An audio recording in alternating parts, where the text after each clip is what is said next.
Ma fille, j'ai laissé avec son petit doudou pour pas qu'elle ait froid. C'est son doudou que je garderai toujours toute ma vie. Même ça, c'est ses peluches, c'est ça? Exactement. C'est sa veilleuse. Son petit doudou. On peut apercevoir encore les petites selles de ma fille qu'il y avait. Son petit doudou qu'elle aimait bien. J'ai de la chance. Ça fait presque 5 ans et demi, il fonctionne toujours. Le jour du décès, j'ai promis une chose à ma fille en posant cette main droite sur le torse de ma fille, que je ferai tout le nécessaire pour que ma fille ait justice. Parce qu'elle a le droit d'avoir aussi justice. On a le droit d'avoir son jugement. Et on n'a rien eu. Bonjour Sam, merci de m'avoir invité. Je m'appelle Hicham Hadaj, j'ai 43 ans. Je viens aujourd'hui pour parler de l'affaire de ma fille, concernant l'injustice qu'on a eue suite à son décès de la gastro.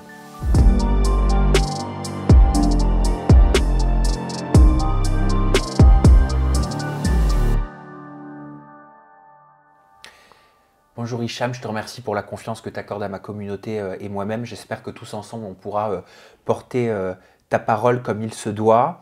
Il y a 5 ans, ta fille Zaina, à l'âge de 6 mois, est décédée à la suite d'une gastro qu'elle a attrapée alors qu'elle était en crèche. C'est ça. C'est ça. Son frère aussi. C'est ça, ton exactement. autre fils a attrapé la gastro. Ziane, oui. Ziane.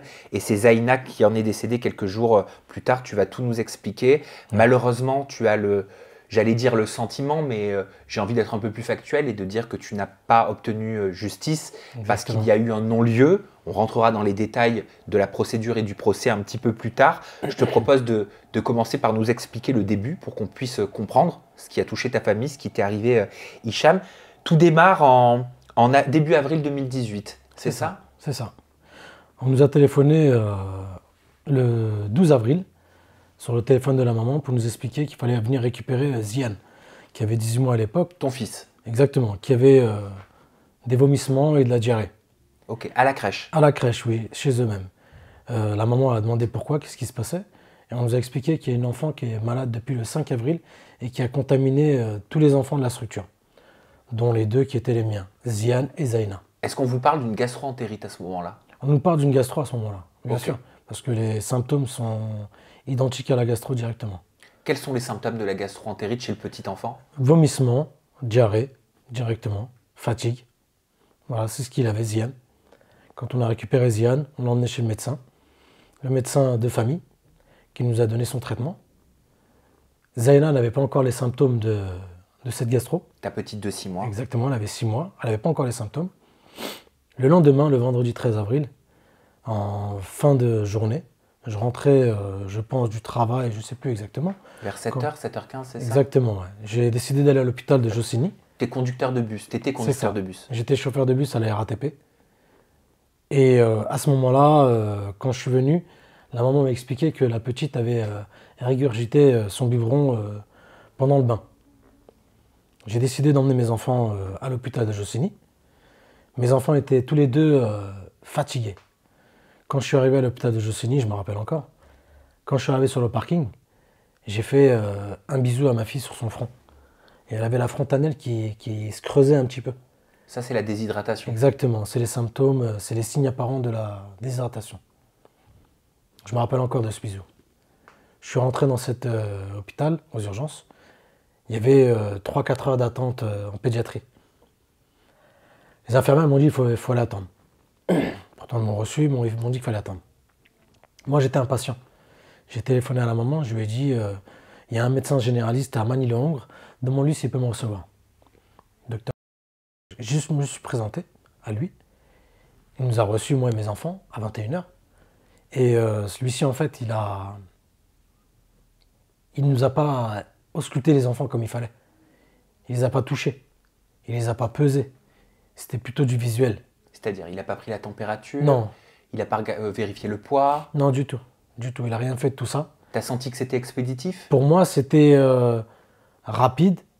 Et voilà, venant d'un professionnel, voilà, pour moi, il me disait que c'était une petite gastro, c'était rien d'inquiétant. Que tu t'inquiétais pour rien? Exactement. Moi, voilà, j'étais rassuré entre guillemets parce que c'est un professionnel. Et on s'en remet à la vie souvent des professionnels. Exactement, c'est un médecin. Il me donne du Smecta et du Doliprane pour mes enfants. Basique. Basique. Chose que j'avais déjà à la maison. Voilà, pour lui, c'était pas inquiétant. Et en partant, je lui ai demandé est-ce que je pouvais lui donner de la solution de réhydratation qui s'appelait la Diaril. Il me dit oui, vous pouvez rajouter la solution de réhydratation, vous pouvez lui donner. Suite à ça, je suis parti. J'ai déposé mes enfants à la maison à Montévin. Je suis parti à la pharmacie de garde le soir même à Roissy-en-Brie. Quand je suis parti à Roissy-en-Brie, j'ai récupéré les médicaments. Je suis rentré à la maison. Ma fille finissait encore son biberon quand je suis arrivé. Suite à ça, après, je me suis reposé parce que, comme j'ai dit, j'étais chauffeur de bus. Le lendemain, il fallait que je sois au travail pour 4h30. Je me suis reposé un petit peu. Je suis parti au travail. J'ai envoyé un message à la maman pour savoir comment allait la petite. Elle me disait que ça allait, elle dormait. Et à 6h35 exactement, j'ai la maman qui me téléphone pour m'expliquer que la petite, ça va pas. Moi, inquiet tout de suite, hein, je lui dis d'appeler tout de suite le SAMU, le 15. C'est ce qu'elle a fait par la suite. Moi, j'ai quitté mon bus à Brie-sur-Marne. À la gare, j'ai pris le RER qui arrivait à 6h49. À partir de là, vous savez, les minutes, elles sont assez longues. 6h49, le RER il est arrivé. Je suis arrivé à la gare de Neuilly-Plaisance. J'ai couru pour récupérer ma voiture au dépôt. J'ai téléphoné à ma mère qui habite à Gagny pour qu'elle descende, pour qu'elle reste avec moi à Montévin, pour qu'elle reste avec les enfants. Quand je suis parti sur la route, j'étais inquiet. Je commençais à avoir des larmes. Ma mère me disait, t'inquiète pas, ça va aller. Tu sentais qu'il y avait quelque chose qui Je n'allait pas. sentais qu'il y avait quelque chose qui n'allait pas. La mère, elle a appelé SAMU à 6h36, exactement. Elle a appelé SAMU. Elle a expliqué qu'est-ce qui se passait. L'opérateur entendait ma fille qui était dans les bras de la maman, qui était en détresse respiratoire. À partir de là, il demande à la mère qui c'est qui respirait comme ça. La maman expliquait que c'était la petite. Et il nous a expliqué que. Enfin, il a expliqué à la maman, il a envoyé une ambulance dans 30 minutes. Moi, aujourd'hui, je ne comprends pas pourquoi 30 minutes, sachant qu'il y a une équipe du SAMU. La maman pensait que les secours allaient arriver. Moi, entre-temps, j'étais sur la route. Je suis arrivé dans la résidence à Montévin à 7h20.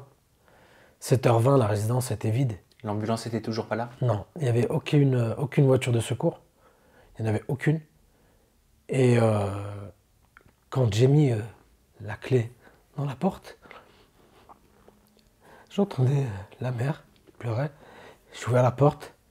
J'ai vu la petite qui était dans ses bras. Elle était partie avec les yeux ouverts. C'est-à-dire, elle était partie? Aucune réaction de ma fille. Elle était...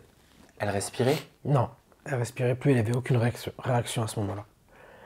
J'ai ouvert la porte, j'ai vu ça. Ma mère, on a tous crié. Mais j'ai pris la mère et la petite. On est parti rapidement à l'hôpital. En roulant, je me rappelle encore du véhicule rouge qui était devant moi. Ils étaient dégagés. J'ai téléphoné aux urgences de Jossigny pour leur dire pourquoi vous n'êtes pas venus, tout en regardant ma fille, son regard. Pourquoi vous n'êtes pas venus? Pourquoi vous n'êtes pas venus? Il n'y avait aucune réponse. Je leur ai dit, j'arrivais là. Je suis arrivé à la barrière de l'hôpital. J'ai pris mon ticket, j'avais limite envie de casser cette barrière. Quand je suis arrivé, j'ai crié dans l'hôpital pour prendre en charge ma fille. On l'a prise. Mais au fond de moi, je savais que c'était trop tard. On est venu me voir quelques minutes après pour me dire on n'a rien pu faire. On a essayé de faire repartir le cœur, mais c'était fini. On nous a invités à aller voir ma fille. Elle était belle. Elle était belle avec son body. Rose claire, à petit pois. Je me rappelle de tout, de sa peau, de son odeur. Je lui faisais des bisous. À partir de là, je suis sorti, crier. On m'a ramené les agents de sécurité. Après, je voyais au loin le service du SAMU qui était tranquillement en train de fumer leurs cigarettes sans aucune urgence. Et je comprenais pas pourquoi ils sont pas intervenus au secours de ma fille. Suite à ça, on m'a ramené le responsable de service qui est arrivé pour m'expliquer que peut-être que votre fille avait une malformation cardiaque ou autre. Je lui ai expliqué que mes enfants, ils ont toujours été bien suivis. Et j'y croyais pas dans ce qu'il me disait, j'ai demandé à avoir une autopsie directement. Ma mère m'a téléphoné par la suite, ça faisait presque 1 heure et demie, pour me dire que l'ambulance venait d'arriver, tranquillement, 2 personnes qui arrivaient. Imaginez-vous avec un fauteuil roulant pour un enfant de 6 mois. Voilà, ma mère elle a ouvert la porte, elle a dit c'est trop tard, la petite elle est morte. À partir de là, j'avais la rage. J'ai fait valoir en fait mes droits concernant l'autopsie, tout ça à l'hôpital. Ensuite, j'ai laissé ma fille à la morgue, parce qu'il fallait qu'on la laisse. Fallait qu'on la laisse à la morgue pour qu'on puisse rentrer voir les enfants. Ma fille, j'ai laissé avec son petit doudou, pour pas qu'elle ait froid. C'est son doudou que je garderai toujours toute ma vie. Même ça, c'est ses peluches, c'est ça? Exactement. C'est sa veilleuse. Son petit doudou. On peut apercevoir encore les petites selles de ma fille qui avait. Son petit doudou qu'elle aimait bien. J'ai de la chance. C'est presque 5 ans et demi qui fonctionne toujours. J'ai laissé ma fille pour aller voir mes enfants.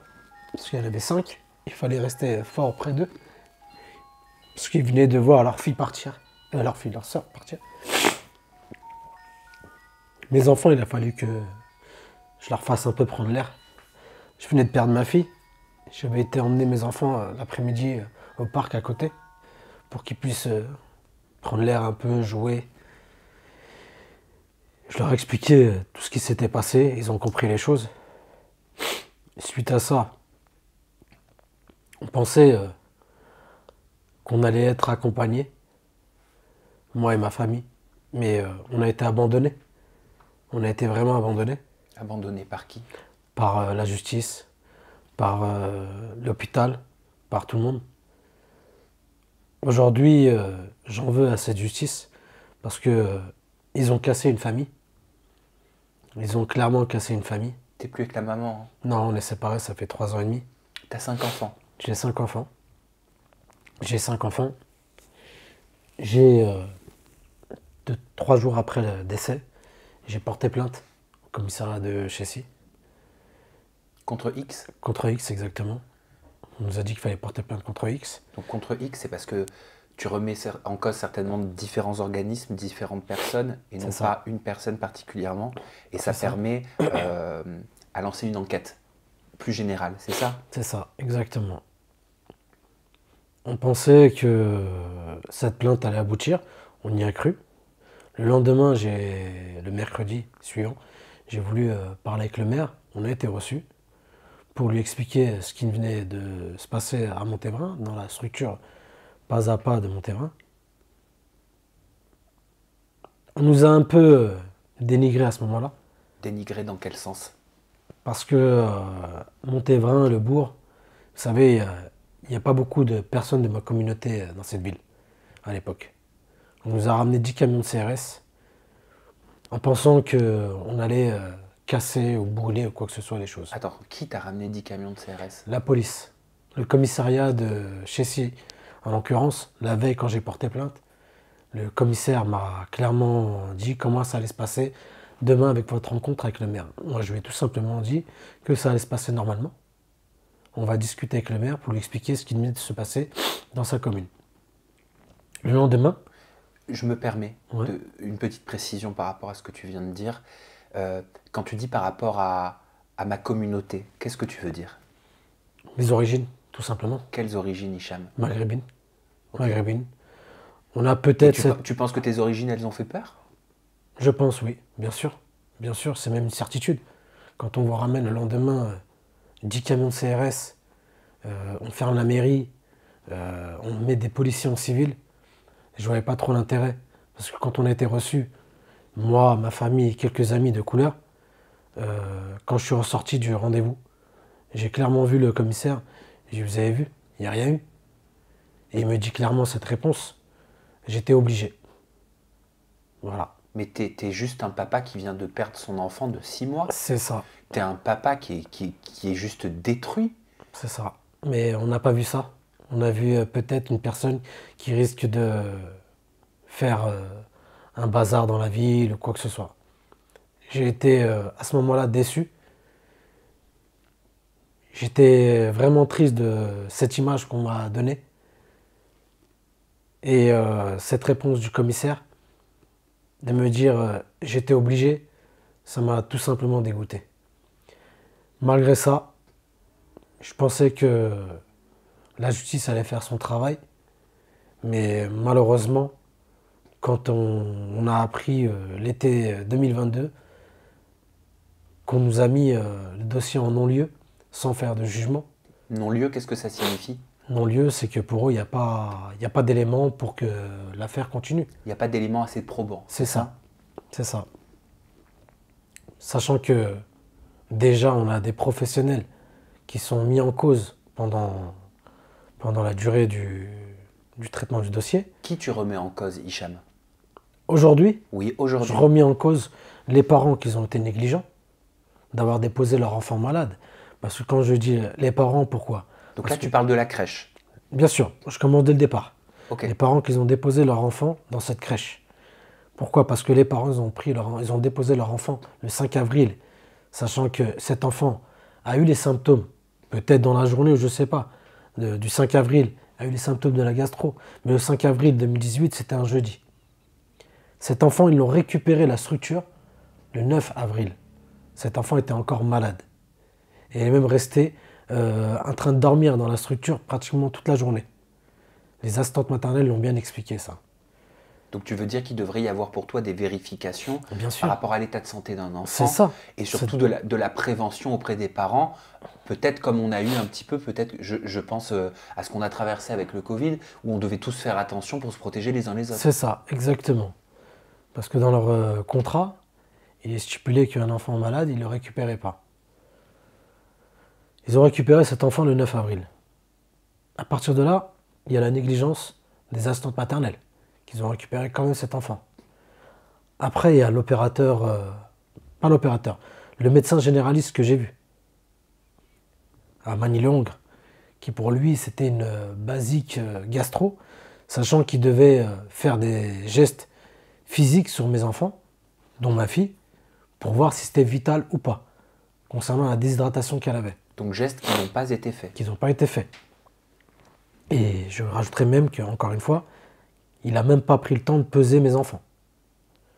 Alors que ta petite perdait beaucoup de poids. Exactement. Ma fille était en déshydratation. Je l'ai remarqué directement avec la frontanelle. Et ensuite, il y a eu l'opérateur du SAMU qui entend la petite qui était en détresse respiratoire et qui demande à la mère qui c'est qui respirait comme ça. La mère lui répond que c'est sa fille qu'elle a dans les bras et qu'il envoie une ambulance privée, soi-disant 30 minutes après, mais qui est arrivée pratiquement 1h30 après. 1h30 après. 1h30 après. Et pourquoi c'est important ce que tu dis, une ambulance privée? Une ambulance privée, pourquoi? Parce que pourquoi envoyer une ambulance privée alors qu'il y a tous les signes apparents d'une urgence vitale d'un enfant, d'un nourrisson, alors qu'ils ont le SAMU qui est présent à Jossigny? Voilà. Pourquoi elle n'a pas fait intervenir le SAMU? Je ne sais pas, j'ai pas la réponse. Sachant que quand je suis arrivé, et il n'y a pas eu d'urgence ou quoi que ce soit, le SAMU était présent. Ils étaient, comme je vous ai dit, en train de fumer leur cigarette tranquillement en pause, ou je ne sais quoi, mais ils étaient présents. Mais ça, qu'est-ce que tu te dis en tant que papa quand tu viens de perdre ton J'avais enfant, la haine. et tu vois des personnes qui représentent le SAMU fumer une cigarette dehors. Je dis pas que c'est pas humain, je dis pas peut-être qu'ils n'étaient pas au courant de ce qui se passait, je cherche pas à les déresponsabiliser ou les responsabiliser, mais toi, sur le moment en tant que papa, tu te dis quoi? Vous savez ce qu'on me dit à chaque fois qu'on m'avait répondu à cette période-là? On me dit que déployer une équipe du SAMU, ça coûte de l'argent. Ça coûte des moyens énormes. Mais je me dis, ma fille, il y avait tous les signes qui étaient en urgence vitale, mais vous envoyez une ambulance privée et qui n'est jamais arrivée. Voilà. À ce moment-là, j'ai la haine, j'ai la rage. J'ai la rage contre tous ces services-là. Parce que je me dis, on appelle le secours et il n'y a personne qui vient. Il a fallu que je vienne de Brie-sur-Marne jusqu'à Montévrain, jusqu'à Montévrain, récupérer ma fille pour l'emmener. J'ai roulé très vite. J'ai même moi mis ma vie en danger concernant tout ça. Mais je suis parti au secours de ma fille en espérant que les secours arriveraient pour ma fille. Mais personne n'est arrivé. Quand vous emmenez votre fille, pour moi, ça y est, elle est partie. Je me rappelle juste aujourd'hui de tous les regards que ma fille avait. De toute cette image. Je les ai en tête. Je me rappelle de tout. De quel regard tu parles? Le regard de ma fille. Le regard de ma fille qui était là, qui était très belle. La pauvre. Je pense qu'elle voulait peut-être me dire des choses, demander les secours. Pourquoi elle n'a pas eu les secours? Aujourd'hui, la réponse, elle est là. Elle n'est pas encore là.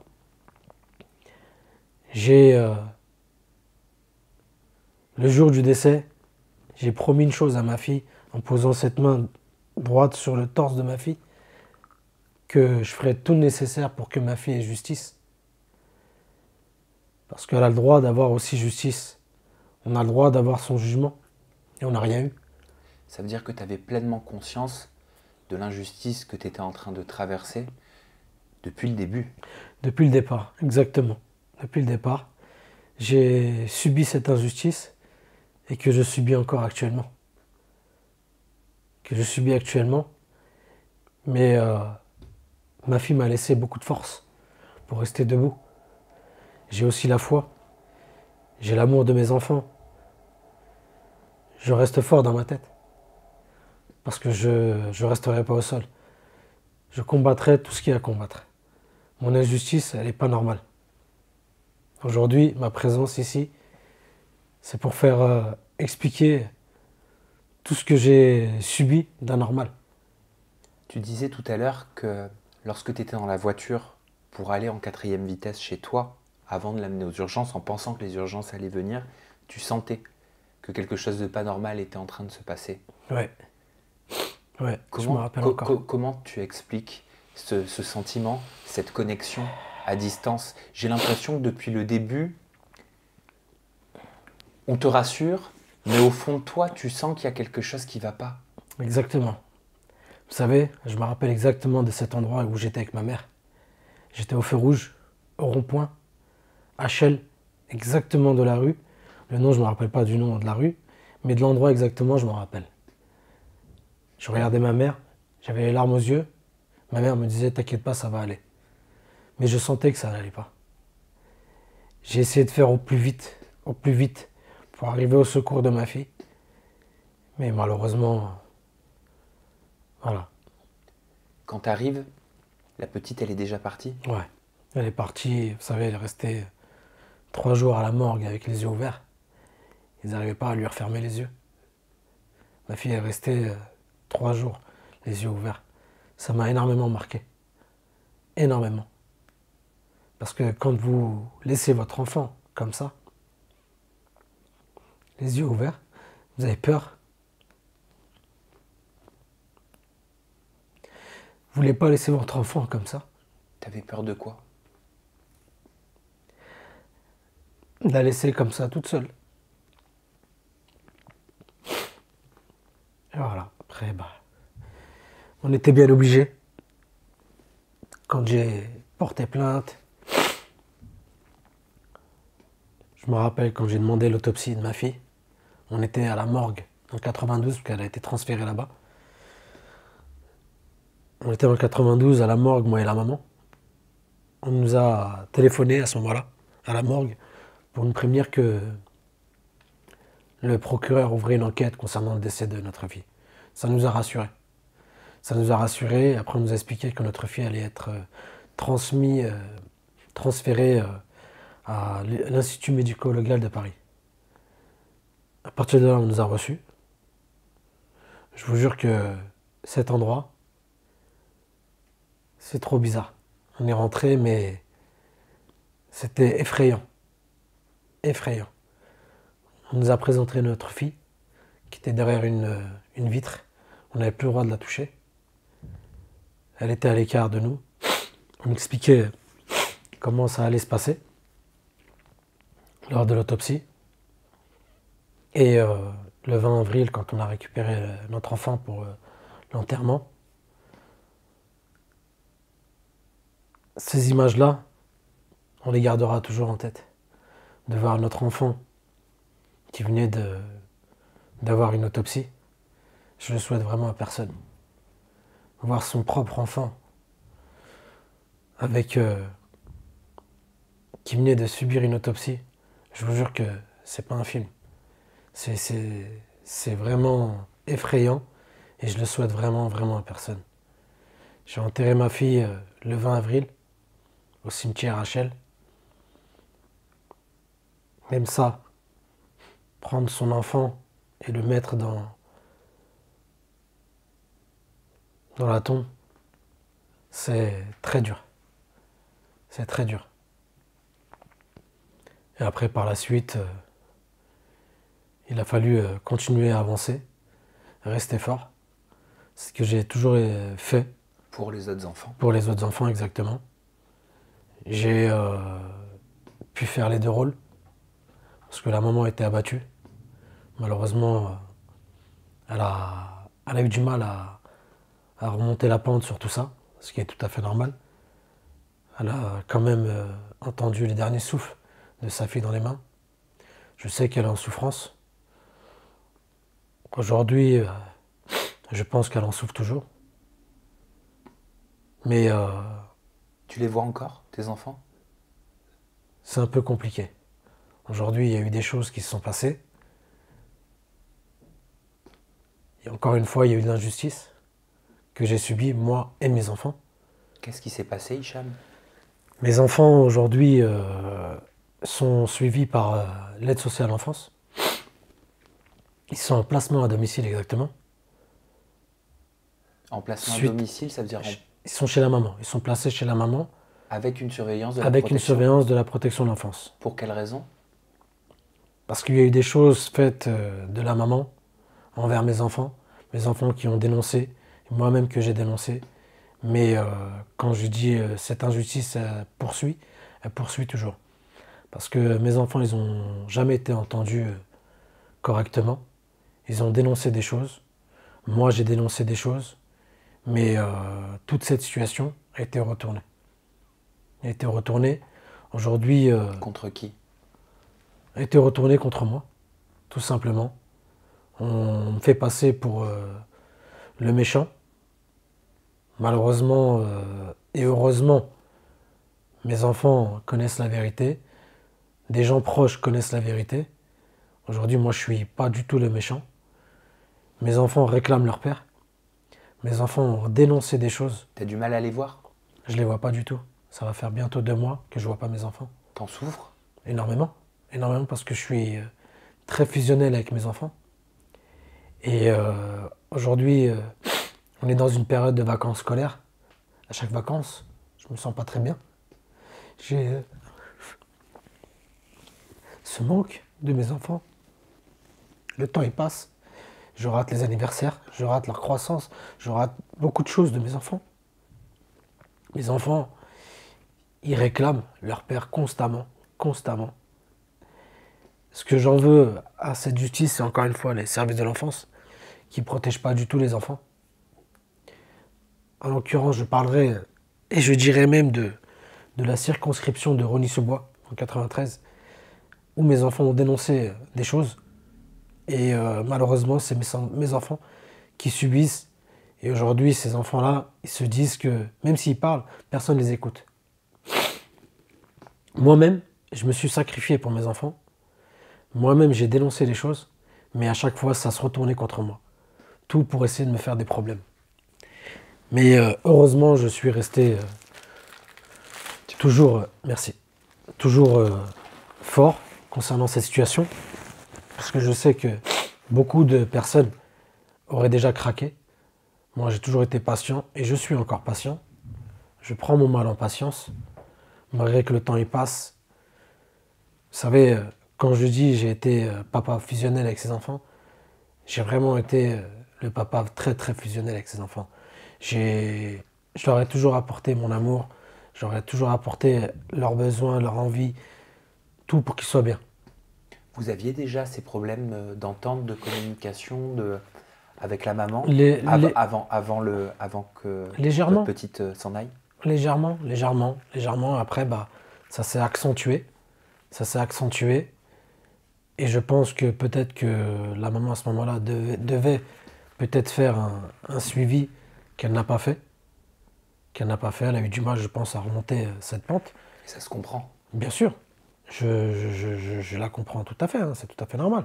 Maintenant, ce que j'en veux dans tout ça, c'est que me faire autant de mal, c'est pas gentil. Parce que mes enfants, ils réclament encore une fois leur père constamment. Et elle sait très bien le père que je suis avec mes enfants. Tu as des heures de visite actuellement? J'avais des heures de visite. On parle au passé parce qu'aujourd'hui, on me les a suspendues. Qui te les a suspendues? L'aide sociale à l'enfance. Pour quelle raison? Parce que je leur ai rapporté mon mécontentement de leur travail, tout simplement.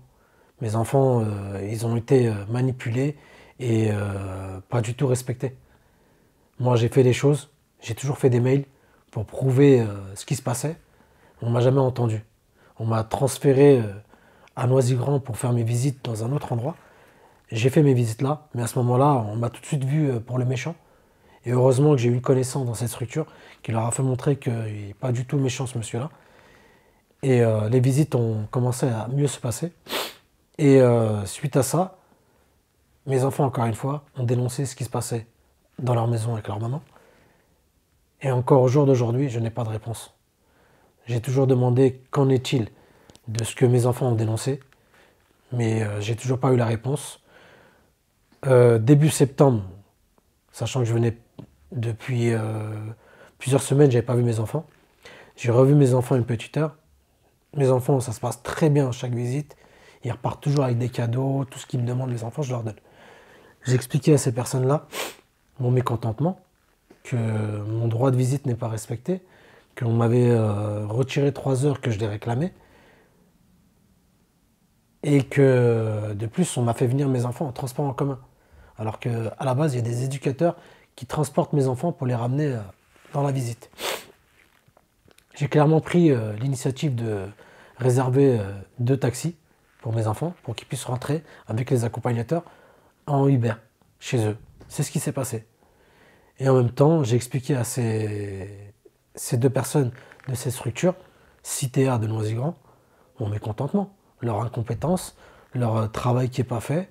Et voilà, ça a coûté une suspension de mes visites. C'est-à-dire qu'aujourd'hui, tu as l'impression qu'avoir formulé, verbalisé ton mécontentement, d'avoir une punition en retour, c'est ça? C'est ça, exactement. C'est ça que tu ressens? C'est exactement ça. Et encore une fois, c'est que de l'injustice. Comme je leur expliquais, vous êtes en train de faire souffrir des enfants qui réclament leur père, qui expliquent des choses, qui dénoncent des choses, et personne ne les écoute. Moi, je suis là pour les protéger, pour expliquer ce qui se passe, leur faire comprendre les choses, que mes enfants doivent parler, dire les choses, expliquer. Mais tout se retourne contre moi, alors que je suis là, je subis, je patiente. Il y a une procédure en cours avec Il y a la une maman? procédure. Il y a une procédure en cours. Aujourd'hui, je suis en attente d'un prochain jugement. J'ai pas encore de date. Donc tu attends un rendu de justice, c'est ça, un C'est ça. délibéré? C'est ça. Un rendu de justice et Par rapport expliquer. à quoi? La garde, etc. Comment ça va être partagé? Bien sûr, par rapport à cette garde-là, par rapport à ce qui se passera par la suite, maintenant je suis en attente. Je suis en attente, comme j'ai toujours fait dans toutes ces situations. Est-ce que tu arrives, toi, à te relever? Est-ce que c'est tes autres enfants, tes enfants qui te poussent à devoir être fort comme tu l'es aujourd'hui? C'est ma fille Zaina d'abord qui m'a laissé cette force. Ensuite, bien sûr, il y a mes enfants aussi. Et comme je vous ai dit au départ, j'ai la foi aussi. Malgré toute cette injustice, je vais même rajouter une autre. Comme je vous ai dit, j'étais chauffeur de bus à la RATP. On m'a révoqué mon contrat le 15 novembre 2022. Pour quelle raison? Quel motif? Aucun motif. Pour eux, ils n'ont pas de justificatif cohérent concernant cette révocation. J'ai un avocat. Parce que tu as été arrêté dans ton travail, c'est ça que tu J'étais disais? en arrêt. À la suite d'une dépression, ce qui est quand même pleinement J'étais- compréhensible. C'est ça. J'étais en arrêt pendant un bon moment. après le décès de ma fille, parce que quand j'ai eu le décès de ma fille, j'ai pris les quelques jours de décès. Suite à ça, j'ai reprolongé quelques jours, je pense, si je me rappelle. Mais j'ai repris le travail rapidement. J'ai repris le travail rapidement, mais étant chauffeur de bus, vous savez, c'est compliqué. J'ai essayé d'adapter mes horaires. Et vous transportez des enfants, des bébés.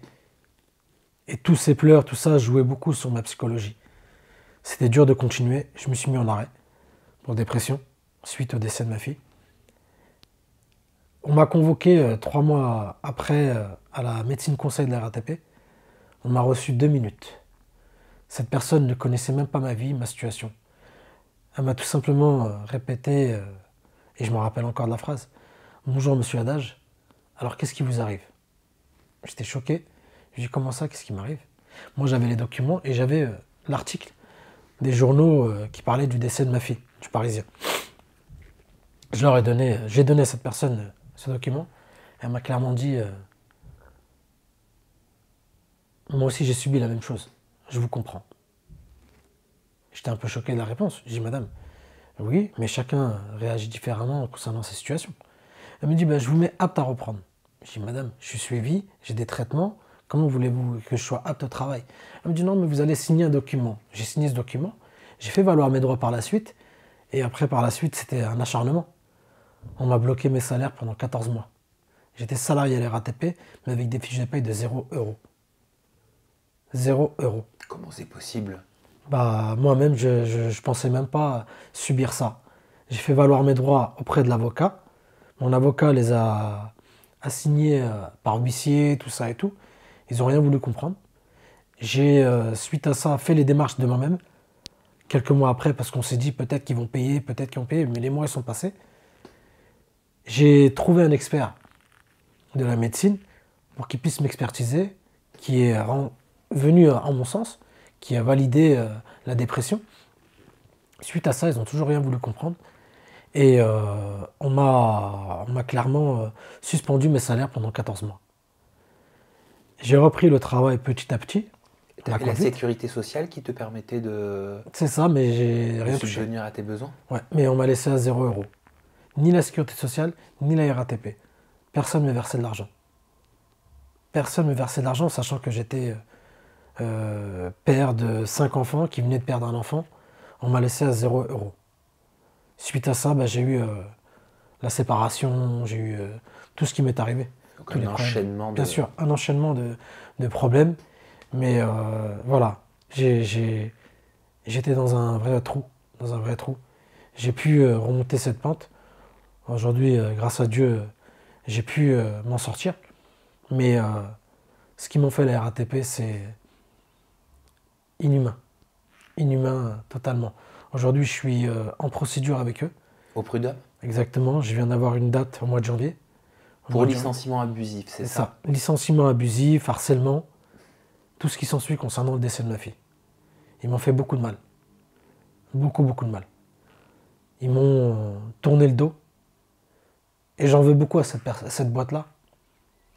Parce que je suis papa très famille, qui prend soin de sa famille. Le jour où j'ai perdu ma fille, j'étais censé être en repos. Je leur ai donné mon temps. J'ai pris un jour en supplément pour les dépanner.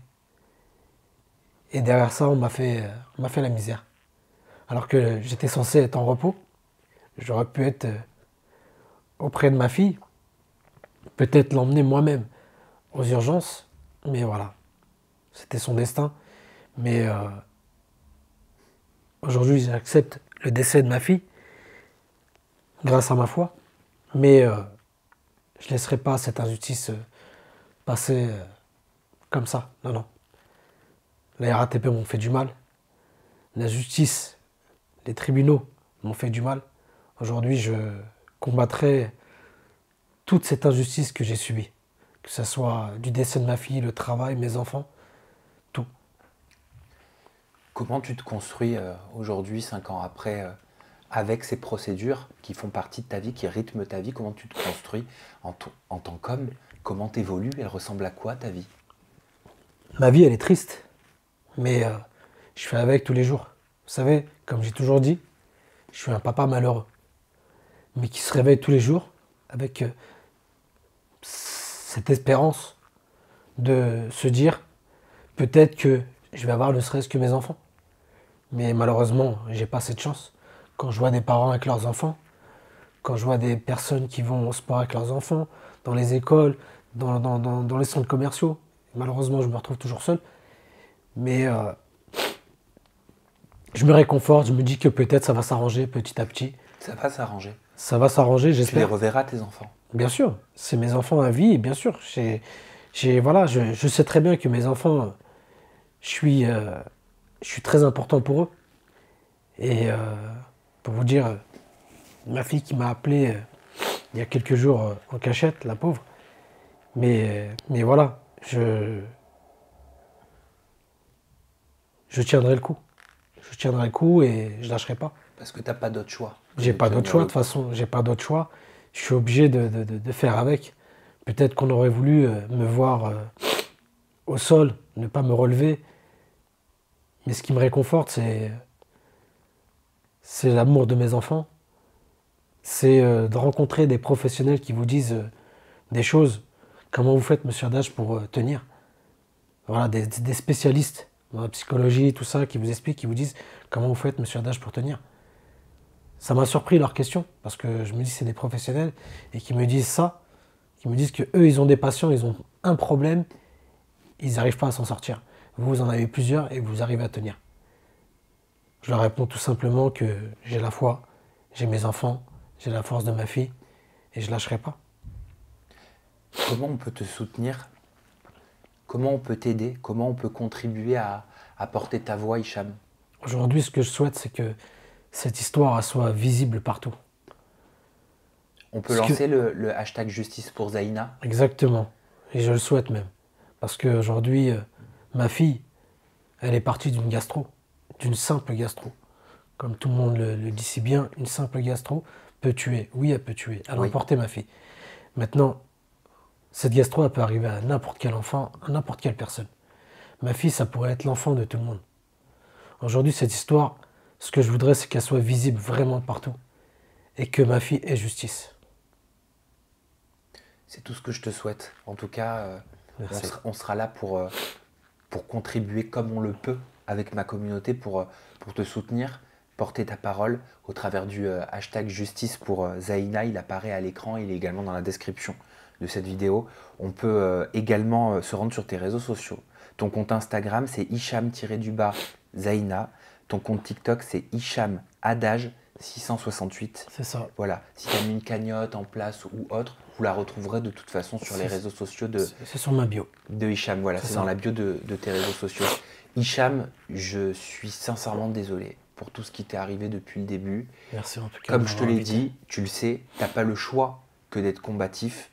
Tu as 5 enfants, tu es un papa malheureux, mais tu es un papa qui retrouvera le sourire parce que tes enfants, tu le sais, tu vas les revoir.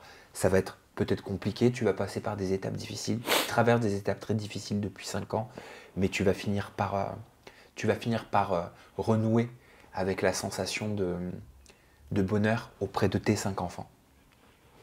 Moi, ce que je pourrais rajouter rapidement, c'est un message à une personne en question qui se reconnaîtra. C'est que je n'en veux pas d'agir comme ça, mais qu'elle comprenne que mes enfants, ils ont besoin de moi. Je lui pardonne, moi, pour ce qu'elle a fait, ou ce qu'elle fait. Mais qu'elle comprenne que les enfants, ils n'ont pas besoin de subir ça, qu'ils ont besoin de retrouver leur père. Oui. Et que chacun continue sa vie de son côté, sans souci. Parce qu'elle sait très bien que on est des parents et on peut être des parents tranquilles, sans histoire. Mes 5 enfants, ils ont besoin de retrouver la complicité qu'ils avaient avec leur père. C'est tout ce que je demande. C'est donc un message de paix que tu adresses certainement à la maman. Exactement. Et je souhaite qu'il soit entendu. J'espère aussi. En tout cas, je vous remercie beaucoup de m'avoir invité, de m'avoir donné un peu de temps de parole, de faire expliquer cette situation et que j'espère par la suite que ma fille ait justice. grâce à vous surtout, avec cette visibilité. Tu nous donnes des nouvelles? Bien sûr. Tu me tiens au courant quand Bien les sûr. procédures elles avancent ou à Bien contrario sûr. si elles avancent pas, c'est important aussi Bien sûr, bien sûr. Je de te pouvoir en parler. Avec plaisir. C'est très gentil en tout cas. Hicham, merci pour la confiance que tu nous as accordée. Merci à vous. Voilà, vous le savez, c'est le hashtag justice pour Zaïna. Juste. Maintenant que vous pouvez faire tourner sur les réseaux sociaux et surtout taguer Hicham, son compte Instagram, je l'ai dit, Hicham-Zaïna. Et sur TikTok, vous le retrouverez sous le nom Hicham Adage 668. Et n'oubliez jamais une chose, c'est que tous ensemble, on peut porter la voix de chacun. Voilà. C'est ça. Et on peut contribuer à s'aider. Prenez soin de vous et on se retrouve prochainement pour découvrir un nouveau témoignage justice. À bientôt.